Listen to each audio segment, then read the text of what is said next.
தியாகிகளின் கல்லறைக்கு செல்ல தடை விதிக்கப்பட்டிருந்த நிலையில் ஜம்மு காஷ்மீர் முதலமைச்சர் ஒமர் அப்துல்லா கல்லறை தோட்டத்தின் சுவர் ஏறி குதித்து அஞ்சலி செலுத்தினார்.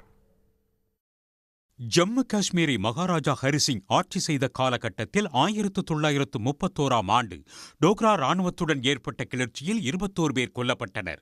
அவர்களின் நினைவாக ஜூலை 13ஆம் தேதி தியாகிகள் தினமாக அனுசரிக்கப்பட்டது. ஆனால் கடந்த 2020இல் அரசு விடுமுறை பட்டியலில் இருந்து தியாகிகள் நினைவு தினத்தை துணை ஆளுநர் நிர்வாகம் அகற்றியது. தியாகிகள் தினத்தன்று தியாகிகளின் கல்லறைக்கு மரியாதை செலுத்த துணை ஆளுநர் மனோஜ் சின்ஹா தடை விதித்தார். தியாகிகளுக்கு மரியாதை செலுத்துவதை தடுக்கும் நோக்கில் முதலமைச்சர் உமர் அப்துல்லா வீட்டுக் காவலில் வைக்கப்பட்டார்.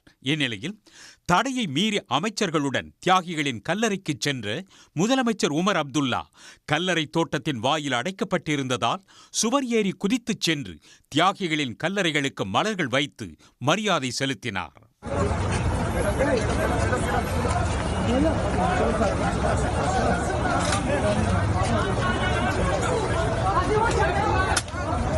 கல்லறை தோட்டத்திற்குள் போலீசார் தன்னை பலவந்தமாக அப்புறப்படுத்த முயன்ற காணொலியை எக்ஸ் சமூக வலைதளத்தில் பதிவிட்ட உமர் அப்துல்லா ஒன்றிய அரசுக்கு கண்டனங்களை தெரிவித்தார். கல்லறையில் மரியாதை செலுத்துவதில் என்ன குற்றம் என்று கேள்வி எழுப்பியுள்ள அவர் எந்த சட்டத்தின் மூலம் தடுக்கின்றனர் என்பதை விளக்க வேண்டும் என்று கூறியுள்ளார்.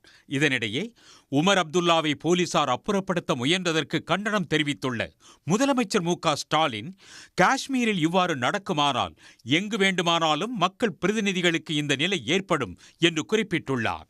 தமிழ்நாடு முதல் காஷ்மீர் வரை மாநில அரசுகளின் உரிமைகளை ஒன்றிய பாஜக அரசு தொடர்ந்து பறிப்பதாக குறிப்பிட்டுள்ள அவர் மக்களால் தேர்ந்தெடுக்கப்பட்ட முதலமைச்சரை ஒன்றிய அரசு நடத்தும் விதம் இதுதானா என்றும் காட்டமான கேள்வி எழுப்பியுள்ளார். ஜனநாயக குரல்கள் ஒருமித்த குரலில் கண்டனம் தெரிவிக்க வேண்டும் என்றும் தனது எக்ஸ் பதிவில் முதலமைச்சர் மு.க.ஸ்டாலின் வலியுறுத்தியுள்ளார்.